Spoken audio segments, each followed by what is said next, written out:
L'innovation, clé de la sortie de la crise. La recherche et l'innovation, une nouvelle donnée mondiale. Favorise l'innovation pour sortir de la crise. L'innovation a un sésame pour sortir de la crise. Bonjour. Dans cette vidéo, nous allons nous demander quel est le lien entre innovation, cycle et croissance, puis nous chercherons à l'expliquer.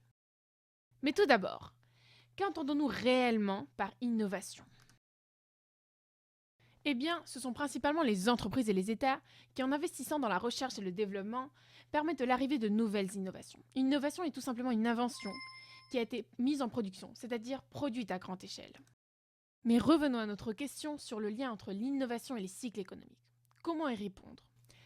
Après de nombreuses heures de recherche pour expliquer ce lien entre innovation et cycle économique, nous avons trouvé la théorie de la destruction créatrice.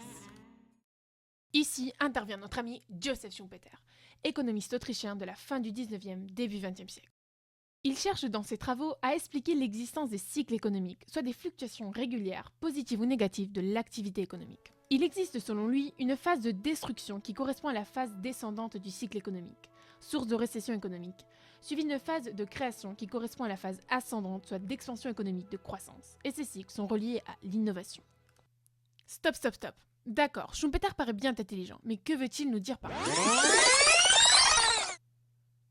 Concrètement, la phase de destruction fait référence à la destruction des entreprises. Il y a donc des entreprises qui innovent et d'autres qui ne le font pas. Une fois le marché saturé par les anciens produits, les entreprises qui n'ont pas innové à temps diminuent leur production car leur demande est satisfaite et finissent par faire faillite. La phase créatrice, quant à elle, correspond à l'activité des entreprises qui innovent et qui vont permettre d'accéder éventuellement à une innovation majeure, c'est-à-dire à une innovation qui va bouleverser la structure économique de notre société. Par exemple, l'électricité en son temps fut une innovation majeure. Ces innovations majeures vont permettre le développement d'innovations incrémentales. Celles-ci sont des innovations qui intègrent l'innovation majeure dans de nouveaux produits.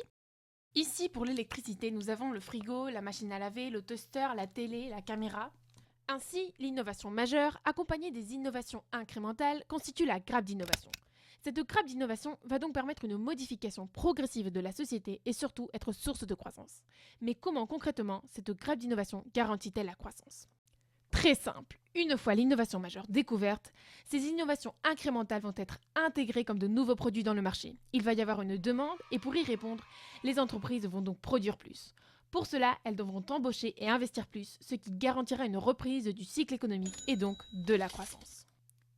Voici donc la théorie de Schumpeter pour expliquer le lien entre l'innovation, cycle et croissance.